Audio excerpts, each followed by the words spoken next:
Ya saya rasakan yang penting anak saya udah dapat Rumah sakit. pertolongan dari pihak rumah sakit.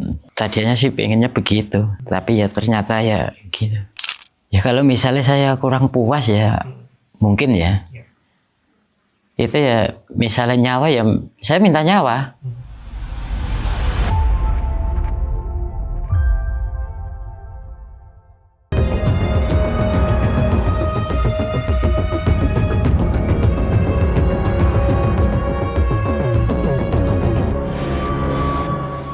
Hari itu, hari Minggu 14 Desember 2025.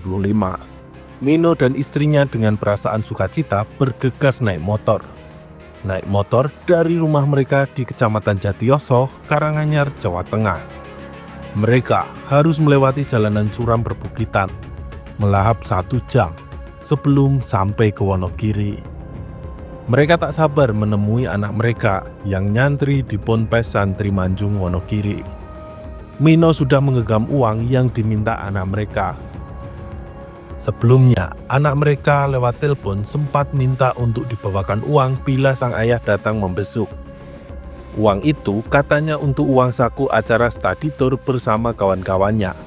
Tapi siapa sangka, suara sang anak dari telepon itu menjadi perbincangan terakhir Mino dengan sang anak.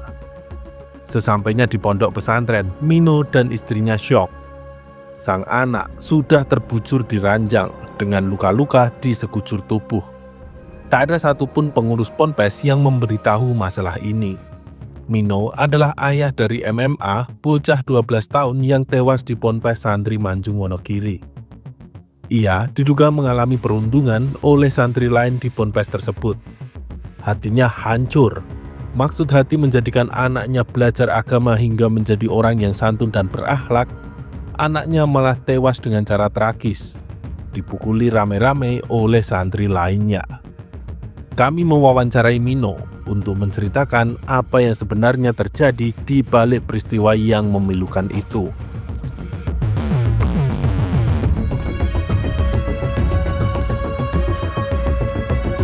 Di tanggal berapa masih ingat itu nggak Pak?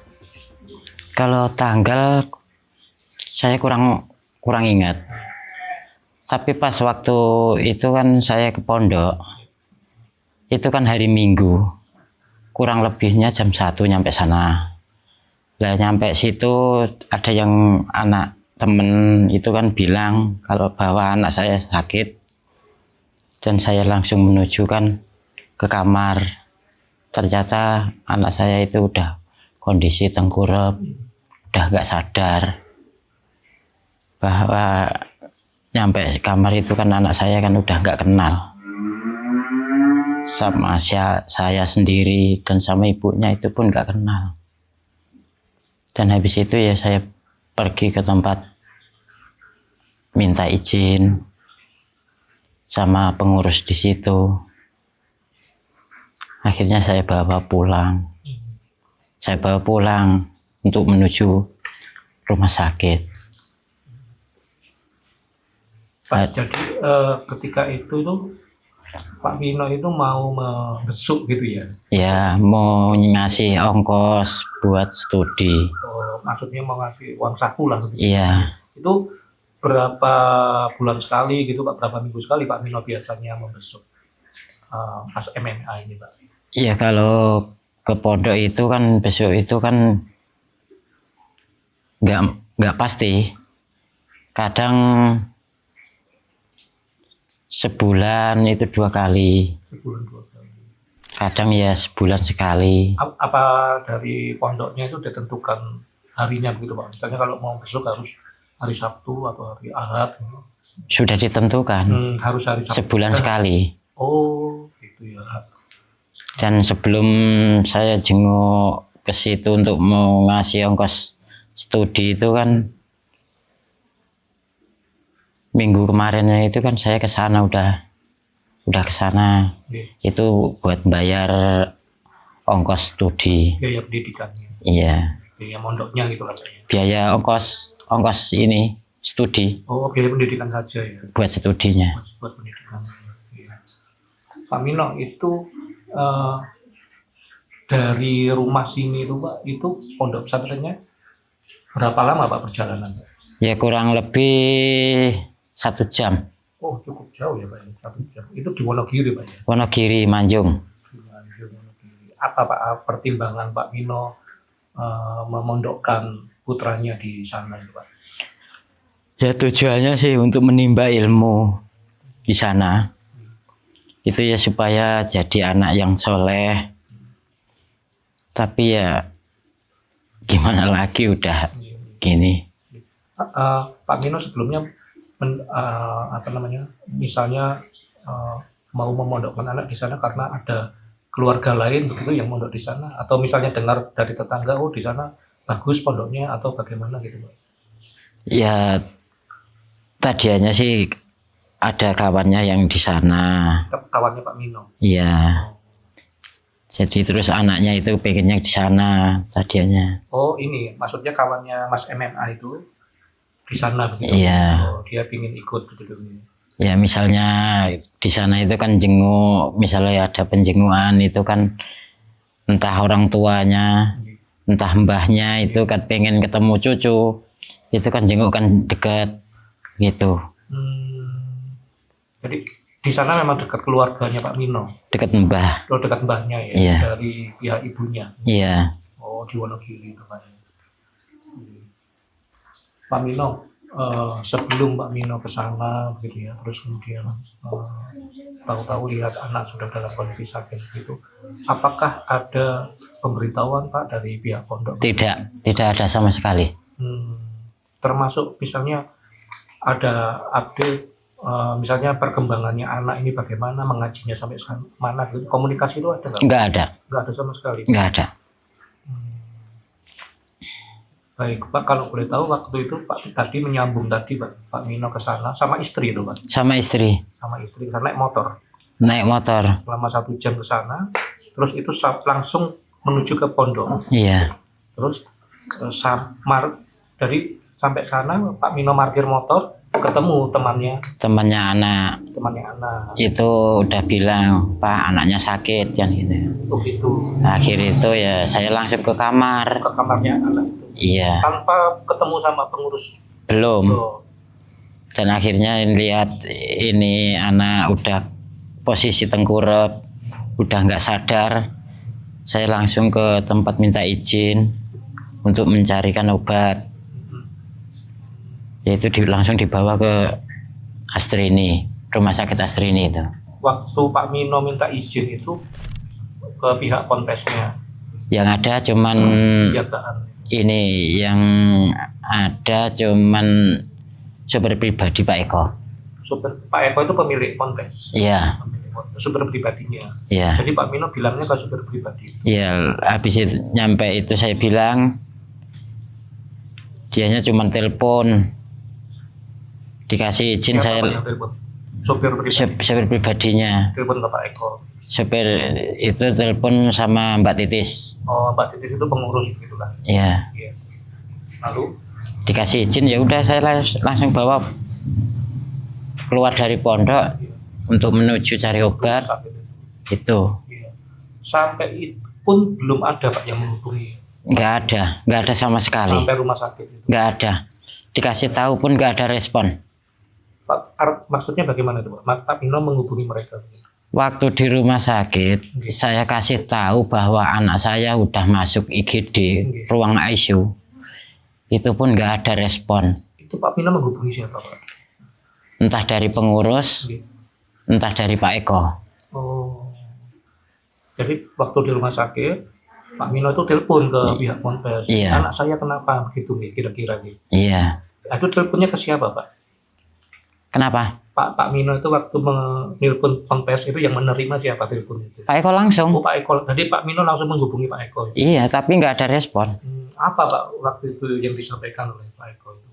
Ya nggak ada apa-apa. Cuman bilang iya begitu atau tidak menjawab apapun? Ya nggak ada jawaban sama sekali. Oh begitu ya. Baik. Pak Mino, ketika di rumah sakit itu lalu bagaimana Pak ceritanya, ceritanya waktu itu Pak? Ceritanya di waktu di rumah sakit itu kan pas waktu di rumah sakit itu kan masuk ruang IGD. Jadi dulu. IGD dulu lah, nyampe situ itu kan ada dibuka, diperiksa badannya itu kan ada bekas memar, lebam. Pak Mino melihat itu Pak. Lah lihatnya di rumah sakit. Yang itu melihat ya. Jadinya di pas bagian dada sini itu ada lebam. Dan Pak Mino waktu itu mohon maaf Pak, kalau boleh tahu apa Pak yang Pak Mino rasakan kok tiba-tiba anak saya ini banyak lebam begitu? Ya saya rasakan yang penting anak saya udah dapat Rumah sakit. pertolongan dari pihak rumah sakit. Tadinya sih pengennya begitu, tapi ya ternyata ya gitu. Ketika itu Pak, putranya Pak Mino itu kondisinya bisa bicara ke Pak Mino atau bagaimana Pak? Apa nggak sadar atau bagaimana? Enggak sama sekali nggak kenal udah. Ya karena Bisa bicara dia, ya kalau bicara sih bicara, tapi mengigau, dia bicaranya itu udah ngerambyang. ngalor ngidul gitu Pak. Iya, Oh. Mungkin Pak Mino ingat Pak, ketika itu salah ada apa Pak, kalimat apa yang ia sampaikan gitu Pak? nggak ada. Jadi seperti orang mimpi begitu Pak ya, orang melindur begitu, ngalor ngidul bicaranya. Ya pokoknya kalau ditanya itu nggak jawab, cuman ya omongannya itu udah kemana-mana. Jadi ngomong sendiri, gitu. Bahkan juga tidak mengenali lagi Enggak, Pak Mino dan ibunya. Gitu. enggak.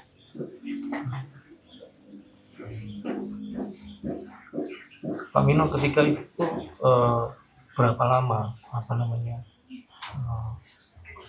Pak Mino menunggu di rumah sakit? Masuk hari Minggu sore itu masuk perjalanan rumah sakit, Ya. dan hari Senin sore itu udah mengalami koma.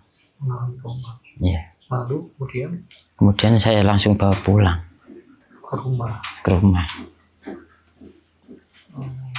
Putranya Pak Mino meninggalnya di hari apa Pak itu? Hari Senin sore, kurang lebih sekitar jam 5. Jadi berapa lama setelah Pak Mino bawa pulang itu Pak? Ya cuman hari Senin. Senin kan dari rumah sakit itu pagi. Dari rumah sakit sore. Oh sore. Ya. Oh berarti Selasa selesai Selasa malam itu udah dibawa pulang. itu sudah meninggal Pak, mohon maaf Pak. Sudah Oh jadi meninggalnya di rumah sakit nih. di rumah sakit. Oh.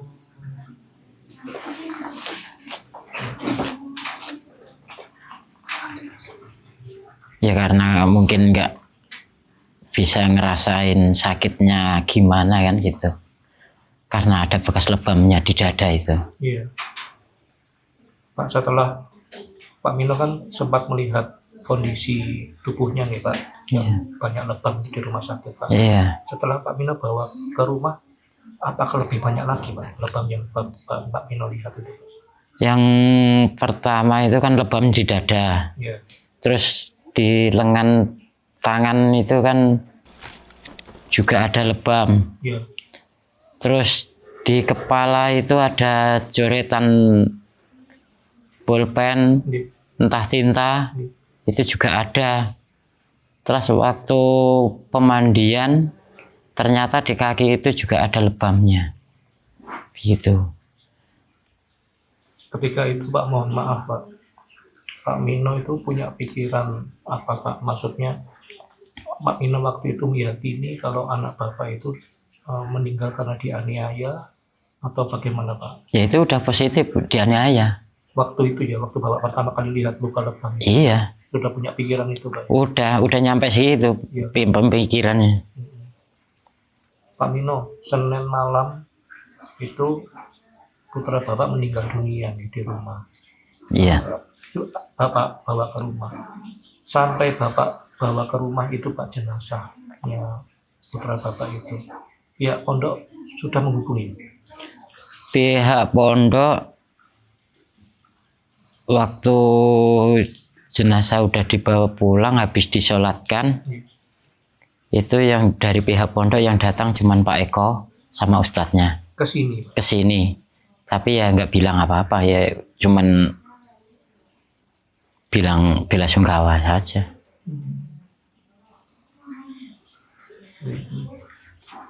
Tidak membahas apapun Pak ya. Nggak ada.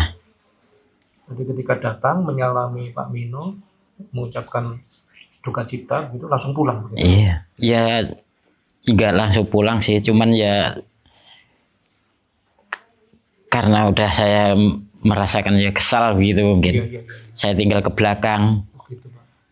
tapi Pak Eko-nya kelihatannya lagi ngobrol-ngobrol sama orang-orang yang di sini. Gitu. Pak Mino, sampai hari ini kan kalau saya baca berita gitu ya, polisi itu kan sudah menetapkan tersangka begitu Pak ya. Iya. Ada beberapa orang gitu Pak. Menurut Pak Mino, apakah hal itu ketika Bapak tahu itu mengurangi kesedihan Bapak atau bagaimana Pak? Ya, yang penting ya, saya udah serahin sama yang berwajib. Yang masalah hukum itu sudah saya pasrahkan sama yang berwajib. Yang penting ada pertanggungjawabannya, gitu.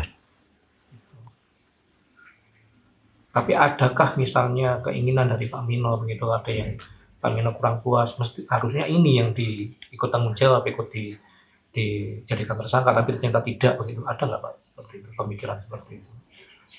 Ya kalau misalnya saya kurang puas ya mungkin ya. Ya. Itu ya misalnya nyawa ya saya minta nyawa. Kalau misalnya kurang puas. Ya. Gitu. Yang penting saya udah serahkan sama yang berwajib. Gimana lakunya hukum. Gitu. Pak Mino sampai hari ini sempat bertemu Pak dengan salah satu tersangka begitu, salah satu pelaku begitu yang menganiaya putra Bapak gitu. Ya ketemu sih belum. Ya. Cuman waktu di Polres itu sempat nemuin, sempat ketemu. sempat ketemu. Terus tapi Pak Mino apa reaksi Pak Mino ketika Ya enggak. nggak, maksudnya Pak Mino nggak merasa marah, pingin marah atau bagaimana ketika itu Pak, ketika bertemu itu Pak? Lah kalau pengen marah sih itu sih pengen. Manusiawi lah.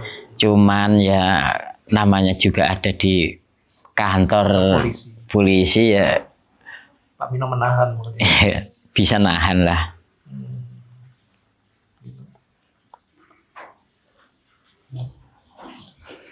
Pak Mino kalau boleh tahu Pak, berapa Pak biaya pendidikan atau biaya mondok di situ itu berapa?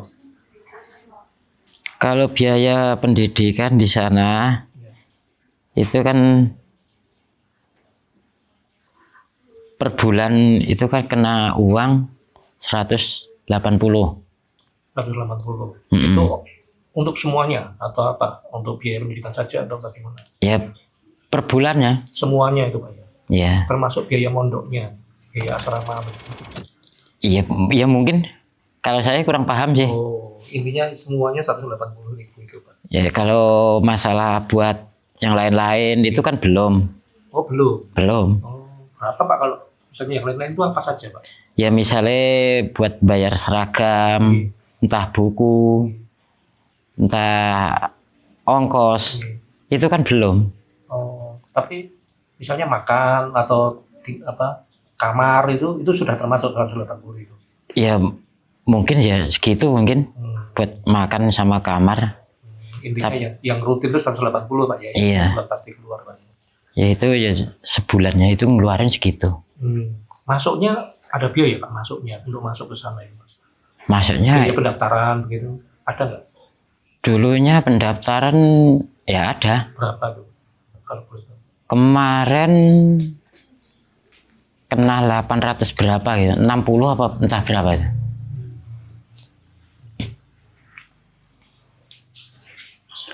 Jadi itu sekolah sudah di sana Pak ya, banyak pendidikannya Pak ya. Iya. Lalu putranya Pak Mino ini kalau pulang ke rumah itu berapa Belum pulang. sejak di sana, Pak? Sejak di pondok itu belum pernah. Pulang ke sini itu belum pernah. Masuknya bulan apa, Pak? Kalau gitu? Ya kurang paham ya. Sudah berapa lama di sana? Baru 6 bulan. Oh, baru 6 bulan di sana. Kalau pas masuknya itu lupa baru kemarin padahal. Jadi putranya Pak Mino itu mestinya kalau nggak pondok misalnya, kalau di sekolah begitu, kalau di SD itu kelas berapa mestinya? Di SD Iya, mestinya sekarang kelas berapa? ya kan udah kelas 7 sekarang. Oh, kelas 7. Jadi sebelumnya itu ikut sekolah biasa, Pak, ya? Dulunya sekolah SD di sini. Di sini ya. Itu kan keluar dari SD. Oke. Anaknya kan minta mondok Oh, sekalian sekolah. Itu. jadi yang minta ke pondok itu putranya Pak Mino ya? Iya. Menyampaikan ke Pak Mino, Pak saya ingin mondok begitu kira-kira. Pak? Iya. Bukan Pak Mino yang ingin memondokkan anak. Enggak. Pak, waktu Pak Mino itu mendapatkan permintaan dari putra Bapak gitu, Pak, untuk beliaunya ingin mondok gitu, Pak. Itu Pak Mino merasa nggak, Pak, merasa ada misalnya feeling atau perasaan atau firasat gitu kalau anak saya bisa nggak ya mondok begitu, atau kira-kira ada ketakutan nggak? Enggak. Tidak ada, Pak. Ya kan sebelum mondok masuk pondok itu kan waktu masih SD itu kan udah dimasukkan TPA.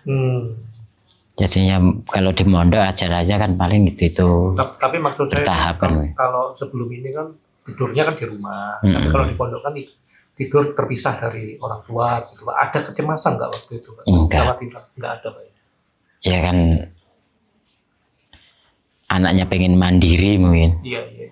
Anak laki pula, Pak, ya. Iya. Mohon maaf, itu MMA itu anak sematawayang, Pak? Anak sematawayang.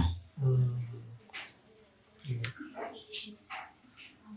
Pak Mino mengetahui kalau harusnya di pondok itu kan keinginan Pak Mino agar anak ini mendapatkan ilmu agama, menjadi anak yang soleh, tapi kemudian terjadi peristiwa ini, Pak. Itukah yang itu membuat Pak Mino kecewa gitu, Pak? Kecewa berat.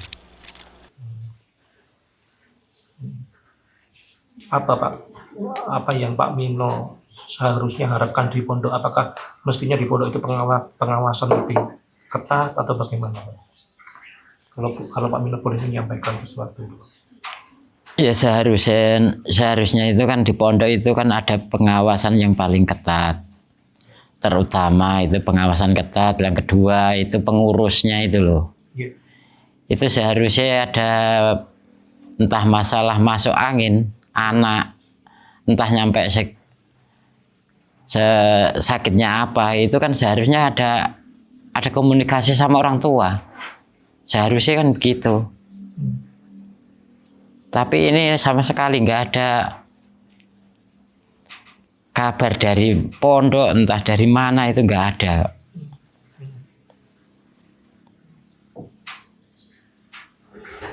Pak Mino, apakah ingat, Pak, komunikasi terakhir Pak Mino dengan MMA itu apa, Pak? Lewat telepon kah atau bertemu langsung? Terakhir kan minggu sebelum tur studi. Itu kan saya ke sana sama ibunya. Ya buat bayar ongkosnya studi. Jadi ya cuman pesen, Pak besok minggu depan ke sini. Sama bawain uang buat aku kan gitu. Lah saya sama ibunya itu ya cuman iyain aja. Itu bertemu langsung, Pak, atau lewat telepon, Pak? Bertemu langsung. Di pondok itu. Itu nggak ada pesan apa-apa selain ya mobil, cuman bilang bahwa kalau minggu depan itu mau studi tour, nggak ada pesan apa-apa. Cuman bilang kalau minggu depan ada rencana studi tour Iya, dan MMA ini pesan supaya dibawakan uang saku begitu ya Pak. iya, Pak Mino waktu nggak ada permintaan lagi apa gitu Pak, ingin dibawakan apa gitu, nggak ada Pak. nggak ada.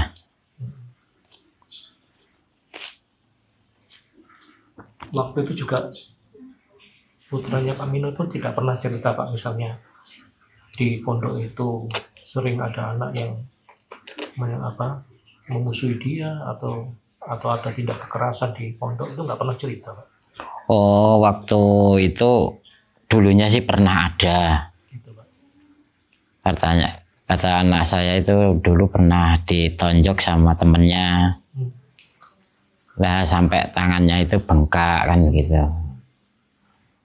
Nah yang mukul itu kan sempet saya tanyain, tapi saya nggak kasar itu, nggak keras itu, nggak. Malah saya nyampe situ itu saya ajak makan bareng gitu. Saya bilang titipin anak saya gitu. Cuman dianya bilang iya gitu. Saya pikir kan sudah saya bilangin begitu, kirain udah kapok kan gitu. Ternyata malah ini diulang lagi. Itu pelaku yang sama Pak. Sama. Ternyata yang mukul dulu juga. Ini tersangkanya juga itu. Waktu putranya Bapak menceritakan curhat soal itu kejadiannya kapan itu Pak? Sudah lama? Ya Waktu pemukulan pertama itu, waktu cerita ditonjok itu Pak? pas waktu ditonjok itu kan ceritanya udah agak lama. Oh, Udah agak lama. mungkin Pak Pino sudah mengira udah selesai gitu ya. Ternyata sekarang terjadi lagi. Iya. Pak Mino kemudian nggak penasaran Pak, misalnya apakah tahu backgroundnya si pelaku ini apa gitu, misalnya anak orang kaya atau bagaimana? Kurang tahu saya. Pak Mino mohon maaf, apakah sampai sekarang ini orang tua para pelaku ini pernah menghubungi Pak Mino? Udah pernah kemari. Mm-mm. Kemari ke rumah sini itu 2 orang. Itu ya cuman sekedar bilang minta maaf aja. Mereka mengenalkan diri juga bilang Pak kalau mereka orang tuanya dari Iya, pelaku ini. bilang dari bahwa orang tuanya itu pelakunya itu ya cuman datang ke sini, cuman bilang minta maaf aja. Waktu itu apa yang Pak Mino sampaikan? Ya saya sampaikan ya kalau minta maaf sih saya maafin. Ya bapak-bapak sebagai orang tua yang penting bisa tanggung jawab. Ya kalau masalah anak itu kan udah saya bilangin, saya serahkan sama yang berwajib kan gitu.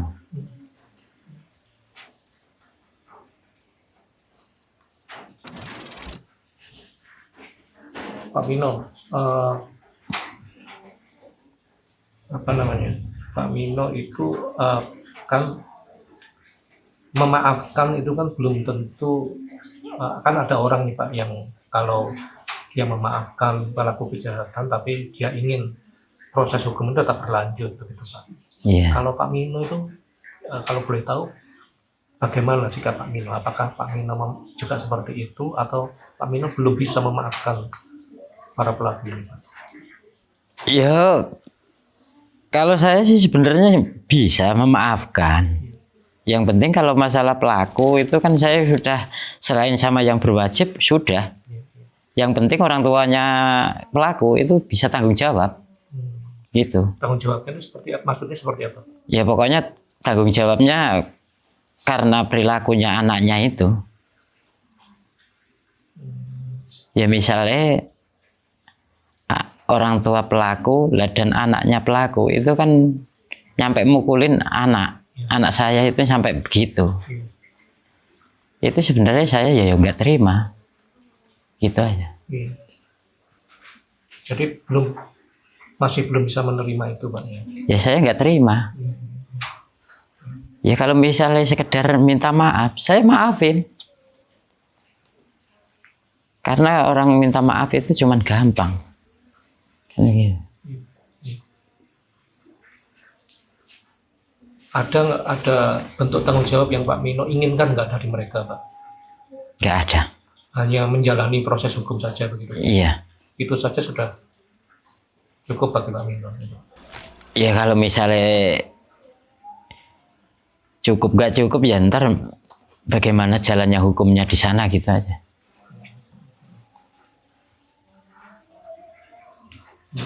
Ya karena udah terlanjur begini kan. Iya. Misalnya disesali ya pasti menyesal. Iya. Tapi ya nyampe misalnya disesali anak ya udah nggak bisa balik lagi. Ya itu seharusnya dari pihak orang tuanya sana seharusnya ya bisa berpikir. Karena anak sudah nggak bisa kembali kan begitu. Iya, iya, iya.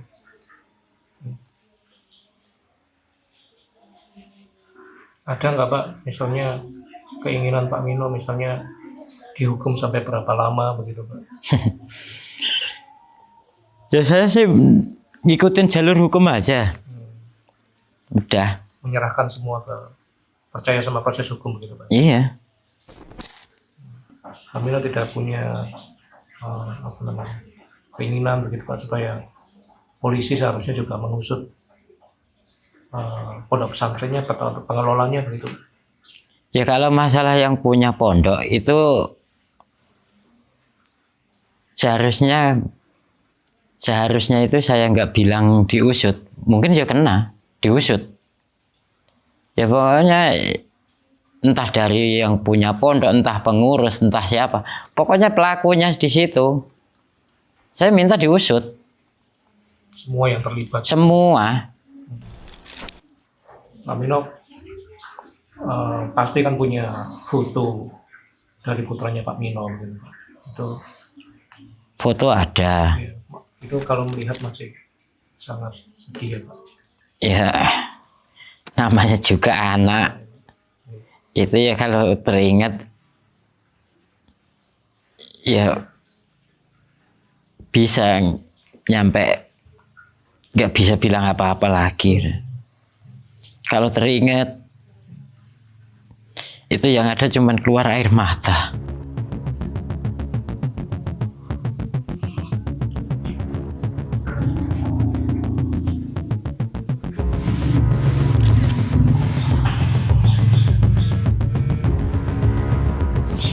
Pak Mino, kami terima kasih Pak sudah diberi waktu untuk wawancara.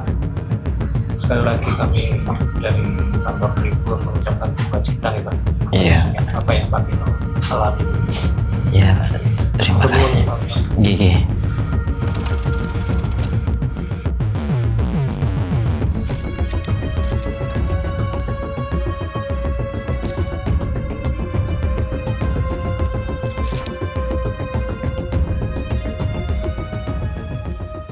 Download Tribun X sekarang, menghadirkan lokal menjadi Indonesia.